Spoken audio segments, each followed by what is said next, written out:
आगे बढ़ते हैं। दीपावली के मौके पर दिए और मोमबत्ती जलाने पर सवाल उठाने के बाद विवादों में घिरे समाजवादी पार्टी के अध्यक्ष अखिलेश यादव ने अयोध्या में आयोजित हुए दीपोत्सव पर भी सवाल खड़े कर दिए। उन्होंने एक वीडियो पोस्ट किया है जिसमें दिख रहा है कि लोग दियों में बचे तेल को इकट्ठा कर रहे हैं। कोई बर्तन में दियों के तेल को इकट्ठा कर रहा है तो कोई बोतल में भरते हुए दिख रहा है। और इस वीडियो के साथ अखिलेश यादव ने यूपी सरकार के इस आयोजन पर तंज कसा। इससे पहले भी अखिलेश यादव ने दीपोत्सव को फिजूल खर्ची बता दिया था और कहा था कि हमें दियों और मोमबत्तियों पर पैसा क्यों खर्च करना पड़ता है। तो वहीं समाजवादी पार्टी के पूर्व सांसद आजम खान ने भी दिए जलाने को लेकर अजीबोगरीब बयान दिया। उन्होंने कहा कि जो लोग दिए जलाते हैं वो कुछ भी जला सकते हैं।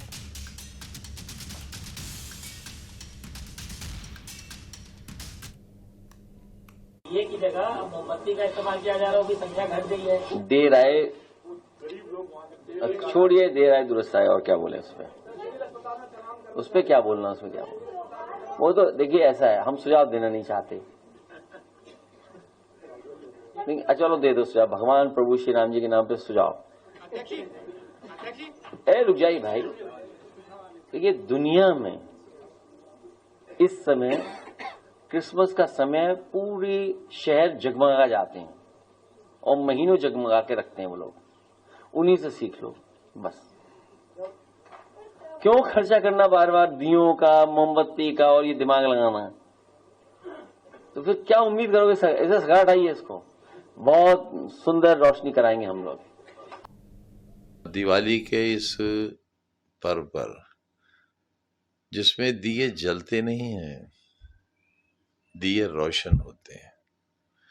वो लोग जो दिए जलाते हैं वो कुछ भी जला सकते हैं, लेकिन जो लोग दिए रोशन करते हैं उनका मकसद सिर्फ उजाला देना होता है, ठंडक देना होता है, नफरतों के अंधेरे को मिटाना होता है। वही लोग मेरे लिए काबिल कदर हैं और मैं उनकी सराहना भी करता हूँ, उससे मोहब्बत करता हूँ। I love them. तो कल पूरे भारत में दीपावली की धूम नजर आ रही थी और आज पॉल्यूशन की मार है।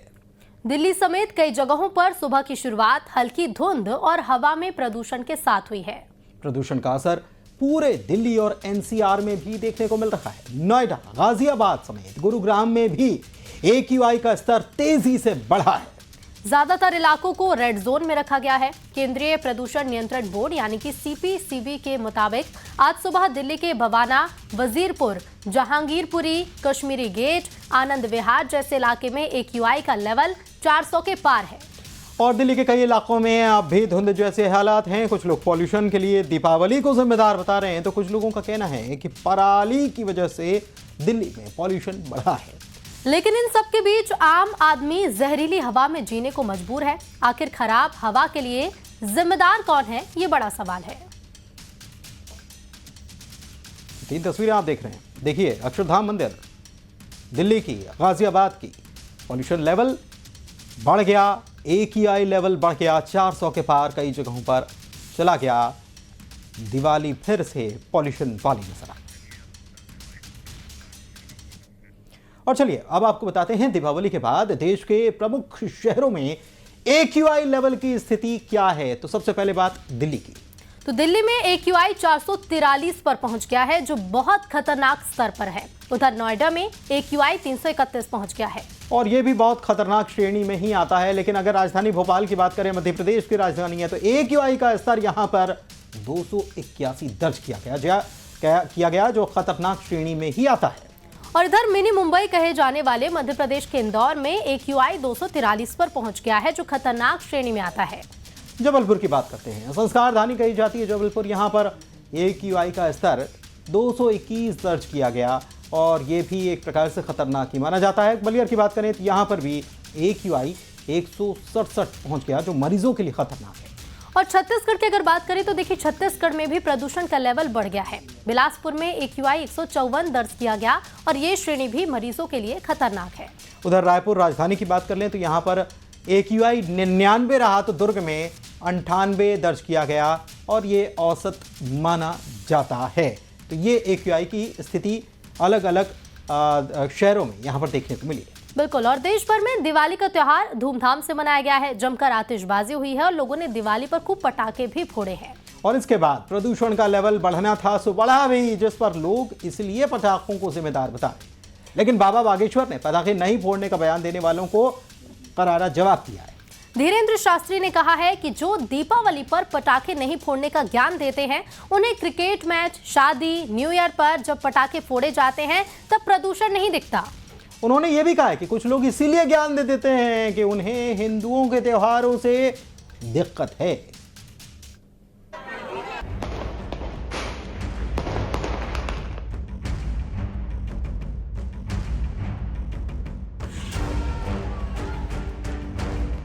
दिवाली पर खूब आतिशबाजी हुई, जमकर पटाखे फोड़े गए, जिसका असर भी अब दिख रहा है।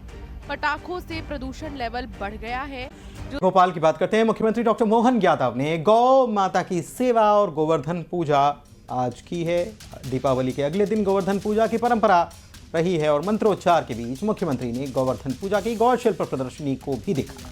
सीएम ने गौ सेवा में उल्लेखनीय कार्य करने वाली हस्तियों को सम्मानित भी किया। उन्होंने कहा कि हमारे पर्व हमें संस्कृति से जोड़े रखते हैं। पूजा तो हमारी देशी पशुधन को बढ़ाने के लिए मध्य प्रदेश सरकार के पशुपालन मंत्रालय की ताकत है। इसके भरोसे से हमारी प्राकृतिक खेती अच्छी करने के साथ साथ दूध उत्पादन में भी मध्य प्रदेश का स्थान तीसरे नंबर से निकल करके 1 नंबर पे आए। ऐसी बहुत सारी योजना हमारे द्वारा बनाई गई थी। आज मध्य प्रदेश के गौशालाओं से जुड़े हुए कई पुरस्कार भी भोपाल में दिए गए। गोवर्धन पूजा आज भी हो रही, कई लोग कल भी कर रहे हैं और हमने तो कहा कि जब गौ माता को पूजे तब अच्छा है। और सरकार के गोवर्धन पूजन किए जाने पर कांग्रेस ने सवाल खड़ा किया है और कहा है कि बीजेपी की ये तो सबसे बड़ी गलती है कि सड़क पर गौ माता कष्ट में है, न गौशालाएं बनी, न उनके विकास के लिए कुछ किया जा रहा है। बीजेपी केवल गौमाता के नाम पर राजनीति करती है, तो वहीं कांग्रेस के आरोपों पर पशुपालन मंत्री लखन पटेल ने भी जवाब दिया है। तो इनकी सबसे बड़ी गलती है। सड़कों पर गौमाता आपको पॉलिथीन खाते हुए, कचरा खाते हुए दिख जाएंगी। आप अक्सर देखेंगे उनको सड़कों पर दुर्घटनाग्रस्त होते हुए देख लेंगे। ना तो गौशालाएं बनी, ना उनके रहने के लिए, उनके विकास के लिए कोई कार्य किया गया। मैं इस बात से डिनाई नहीं करता, आज है गाय, लेकिन आने वाले समय में नहीं दिखेगी, इस बात की मैं आपको गारंटी। और इधर इंदौर में दिवाली की आधी रात सबसे बड़ा स्वच्छता अभियान शुरू हुआ। 1000 सफाई मित्रों के साथ नगर निगम की टीम रात 2 बजे मैदान में उतर गई और सुबह 7 बजे तक इंदौर की सड़कों को पूरी तरह से चमका दिया गया। तो तस्वीरें इंदौर में सफाई का एक बड़ा अभियान देर रात ही शुरू हो जाता है।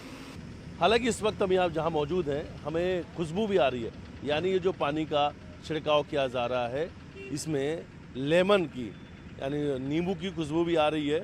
जो रात भर आतिशबाजी हुई है, बम पटाखे फुटे, बारूद जो है उसकी दुर्गंध को खत्म करने के लिए खुशबू का भी इस्तेमाल किया गया, लेमन का इस्तेमाल किया गया कि लोगों को खुशबू मिल सके और बारूद की जो बदबू है वो नहीं आए। लोग यहाँ पर मौजूद है, सीधे उन्हीं से बातचीत करेंगे, पूछेंगे इंदौर की स्वच्छता को लेकर। तस्वीर है, रात भर लोगों ने जमकर बम पटाखे फोड़े और आज सुबह इंदौर की सड़कें बिल्कुल चमचमा रही है। बिल्कुल सही बात है, ये इंदौर का यही खासियत है कि यहाँ पर साफ़ सफाई मालूम नहीं पड़ती, रात में साफ़ सफाई हो जाती है। मेरे ख्याल से ये इंडिया में नंबर 1 इसीलिए है। ये रात में भी साफ़ सफाई होती है, मालूम नहीं पड़ता, लोगों को सब उठते हैं जब मालूम पड़ता है कि पूरी साफ़ सफाई हो गई है। इतना कचरा होने के बावजूद में भी पूरा जो है आप लोग इतनी मेहनत करते हैं, मतलब नगर निगम इतनी मेहनत करते हैं, उनको मतलब साधुवाद है, उनको बहुत बढ़िया काम। सफाई को लेकर सफाई को लेके सेम है, आधी रात को भी आप लोग लगे रहते हैं सफाई के लिए, वो बिल्कुल आपके लिए बहुत, उसके लिए तालियां बजनी चाहिए। ये तस्वीर दिखा रहे हैं इंदौर के राजवाड़ा की। यही जो अब पहचान है अब इंदौर की पूरी दुनिया में है, क्योंकि अब देश का सबसे स्वच्छ शहर है इंदौर और अपनी इसी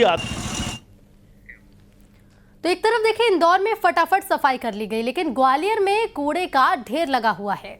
बताया ये जा रहा है कि सफाई कर्मियों की छुट्टी के चलते शहर के बाजारों में गंदगी का अंबार लगा रहा, जगह जगह कचरे के ढेर भी पाए गए और इस कचरे के ढेर से लोगों को काफी परेशानी का सामना भी करना पड़ रहा है। दीपावली के दूसरे दिन ग्वालियर नगर निगम के सफाई कर्मियों की छुट्टी रहती है और उसी के चलते ग्वालियर शहर कचरे के ढेर में तब्दील हो चुका है। कल दीपावली का पर्व था और आज दीपावली के दूसरे दिन देखिए ग्वालियर शहर के जो बाज़ार है वो कचरों से पटा पड़ा हुआ है। ये इस वक्त हम खड़े हैं ग्वालियर के विक्टोरिया इलाके में और इसके साथ ही आप देखिए पूरे चारों तरफ ये कचरे का ढेर पड़ा हुआ है। इधर आप देखेंगे तो ये टोपी बाज़ार सहित ये जो पूरा कचरे का ढेर आप बना हुआ देख रहे हैं, ये भी टाउन हॉल है जहाँ पर टोपी बाज़ार सहित अन्य बाज़ार है।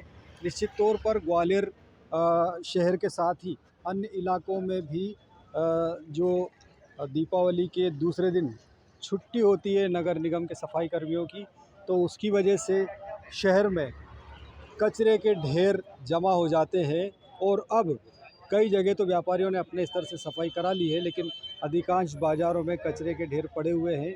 ये अब 24 घंटे तक लोगों के लिए इसी तरह से परेशानी बने रहेंगे। कल सुबह के बाद ये कचरा सफाई कर्मियों के द्वारा दूर किया जाएगा।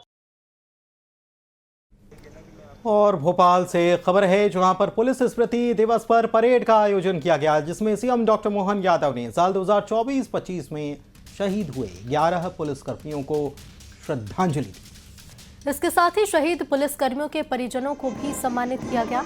वहीं इस मौके पर सीएम ने कहा कि पुलिसकर्मियों के लिए 25,000 मकान बनाए जाएंगे। साथ ही सीएम ने ये भी कहा कि अगले 3 साल में पुलिस विभाग में सभी खाली पदों को भरा जाएगा। इसके अलावा सीएम ने कहा है कि मार्च 2026 तक मध्य प्रदेश भी नक्सल मुक्त हो जाना है। प्रति मेरा प्रेम सदैव रहता है। पुलिस ठंड, गर्मी, बरसात, त्योहार, पर्व सब भूल करके अपनी ड्यूटी पर अपने परिजनों के बीच बड़ी कठिनाइयों के साथ भी हौसला बनाए रखती है। ऐसे में हमारा फर्ज बनता है कि उनकी जन कल्याणकारी योजनाओं के साथ साथ उनके व्यक्तिगत कल्याण की भी बात की तरफ ध्यान दिया जाए। हमने हमारी सरकार के माध्यम से तय किया है, मुख्यमंत्री आवास योजनाओं के अंतर्गत 5,700 करोड़ के 25,000 से ज़्यादा मकान माननीय पुलिस कर्मियों के लिए बनाए जाएंगे। पुलिस